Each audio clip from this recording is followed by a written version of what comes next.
Tawang Mohapi, I'm 24 years of age. I'm black. I'm a black South African. My name is Sia Valji. I'm 20 years old and I come from Durban North and I'm an Indian. My name is Carl Werner. I'm 22 years old. I'm a student living in Durban and I am white.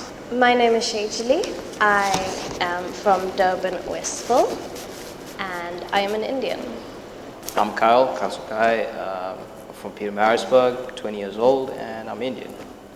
My name is Zamangwani Zikali, and I'm a 20-year-old black South African Zulu girl living in Durban.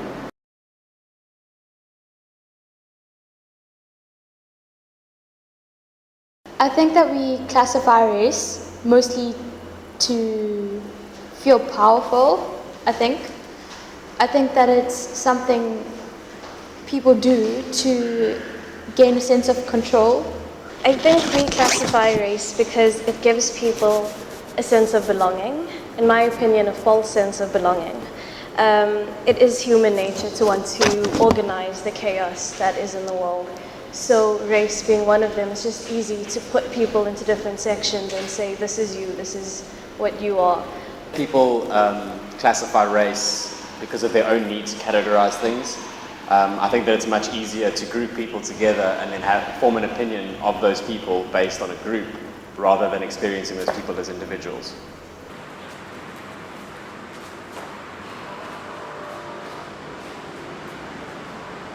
No, I don't believe that people are born racist. Racism is something that's taught.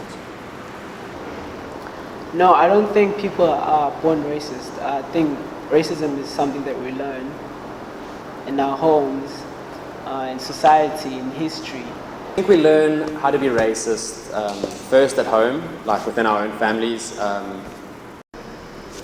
think that people learn racism through the influences that surround them.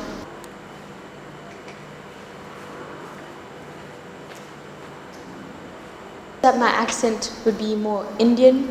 In my personal thing, that I don't fit the common mold, and when I do then engage with other people of my race, I'm expected to be like them, and I don't really get along because I don't understand the circumstances that they've faced as opposed to myself. So. I'm immediately seen as Hindu or Tamil or those different sections of religion, but in fact I'm an atheist. I have no religion at all, and that's one of my stereotypes. The type of stereotypes that I get, well, in regards to that, funny enough, black people there's a stereotype towards them that they're intellectually inferior, but surprisingly, because of my English vernacular, I don't get those type of stereotypes just because of the way that I speak. Firstly and most importantly, that I'm a racist.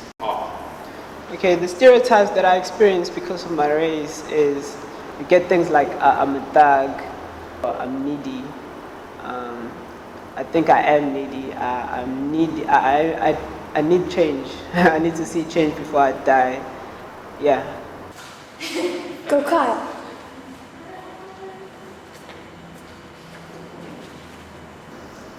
I think that what's wrong with my race is that Indians are extremely prejudiced.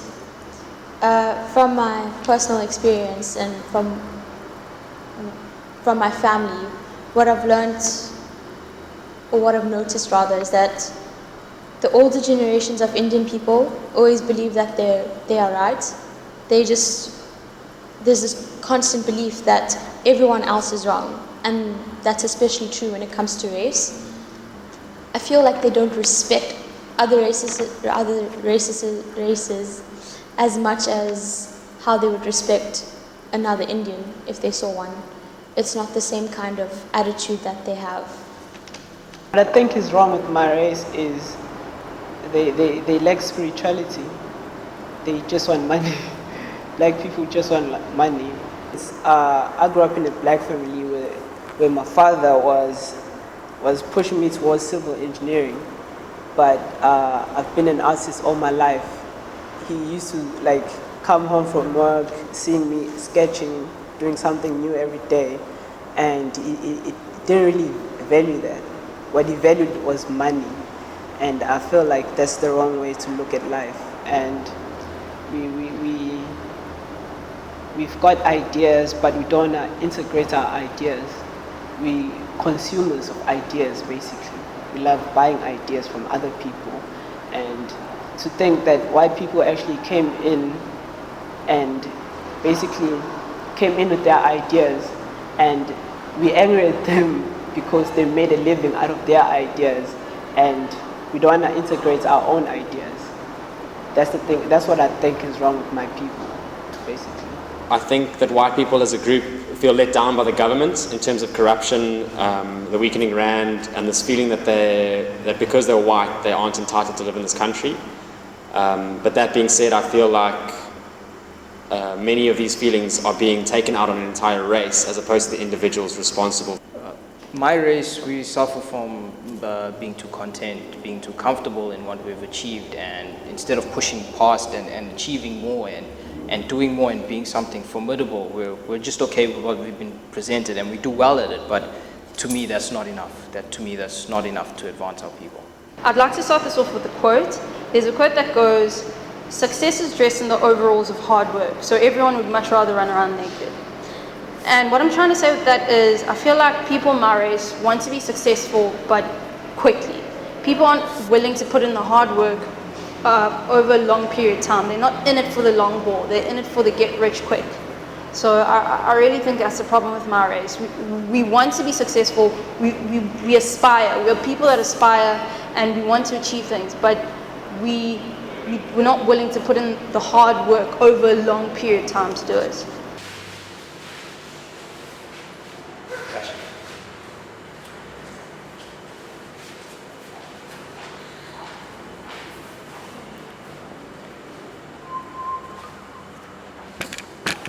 I'm an artist. Carl believes that I'm an activist, and I like that. I'm an illustrator. Being an artist, I see color, but I do know that color is more beautiful together. How do we stop racism? To be honest, I don't know. No idea. Racism is something that's ingrained in our society, and people need to evolve. The way that they think needs to change, and that needs time. First of all, like not giving power to words of race in derogatory terms, like to utilize them in a positive sense is a good stepping stone towards not being racist, and also looking at various things and being more accepting of people and learning about their cultures and understanding our similarities as people and so forth. It's sort of hereditary as well, like it's passed on, and it's your choice to either nip it or you can leave it to carry on. So yeah. I think the way to stop racism is to completely dispel the idea of color and race from our identity as individuals. I think that the only way to solve racism is for people to make a conscious effort to stop being racist. Everyone shows prejudice, so much so that for some people it starts to feel almost instinctual or subconscious. I think that our main goal with this campaign should be to inspire people to start training the racism out of themselves. My name is Zamangwani Zikali. I'm a 20-year-old black South African who lives in Durban, and I am human first. I'm 20 years old. I come from Durban North, and I'm human first. My name is Shajli. I am 20 years old, and I am human first. I'm Kyle Sakai, 20 years old, and I'm human first. I'm human first. I'm human first. I'm human first. I am human first. I'm human first. I'm human first. We're human first.